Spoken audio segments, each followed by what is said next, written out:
Yo guys, balik lagi di channel Hobi Laki. Kali ini kita bahas kabar super panas di dunia militer. Ada deal gokil antara Australia sama Jepang yang bisa nge-shake peta kekuatan laut di Indo-Pasifik. Dan yes, ini juga bisa ngefek ke Indonesia. Jadi siapin kopi dulu.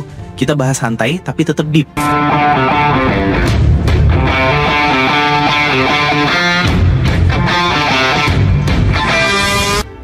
Bro, lo pada udah denger kabar panas ini belum? Australia baru aja deal gede banget sama Jepang buat beli 11 kapal perang siluman Mogami Class. Ini gila sih, soalnya Jepang udah lama nggak ekspor kapal tempur gara-gara aturan pasca Perang Dunia Kedua. Dan ini pertama kalinya mereka jual ke luar negeri. Si Mogami ini bukan kapal sembarangan men. Ini fregat stealth 5.500 ton, panjang 133 meter, tapi kru cuma sekitar 90 orang doang karena super otomatis. Senjatanya ada 32 peluncur vertikal buat rudal jarak jauh, torpedo, rudal anti kapal, plus meriam gede 127 mm.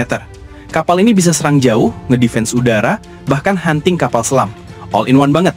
Kenapa Aussie milih Mogami? Pertama, performanya mantap. Kedua, kru sedikit, hemat biaya. Ketiga, produksinya cepet, kapal pertama bisa ready sekitar 2029.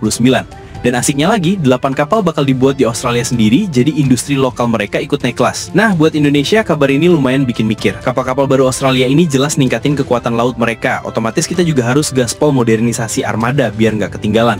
Tapi jangan panik dulu, soalnya Jepang ternyata udah nawarin kita buat join development Mogami sejak awal 2025 loh. Apakah Indonesia akan membeli Mogami?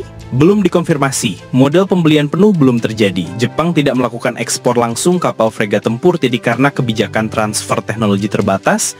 Jadi skenarionya berupa co-development, bukan jual. Indonesia masih mengevaluasi banyak opsi lain, seperti frame, Arrowhead 140, dan I-Class dari Turki, yang sudah lebih lanjut dilaksanakan dengan kontrak yang sudah ditandatangani. Konsepnya 4 kapal dibangun di Jepang, 4 lagi di PT PAL Surabaya, plus ada transfer teknologi, jadi kita bisa dapat ilmu buat bikin kapal canggih sendiri.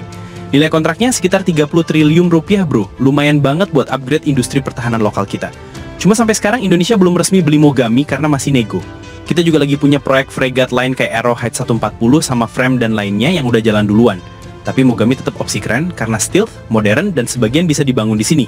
Jadi intinya pembelian Mogami sama Aussie ini bukan cuma bikin peta kekuatan laut berubah, tapi juga bikin Indonesia punya peluang naik level kalau kerjasamanya jalan. Tinggal kita pilih mau join proyek ini sekarang biar dapat pengalaman dan teknologi, atau nunggu sampai Mogami Aussie udah muter-muter patroli di perairan laut kita. Jadi gimana menurut lo? Indonesia harus gaspol ikut join development Mogami sekarang atau santai dulu sambil lihat perkembangan? Drop pendapat lo di kolom komentar, dan jangan lupa like, share, plus subscribe biar lo nggak ketinggalan update seru tentang teknologi militer dan strategi kawasan. See you di bahasan selanjutnya. Peace out. Hobi Laki Channel. Tidak punya hobi, bukan laki.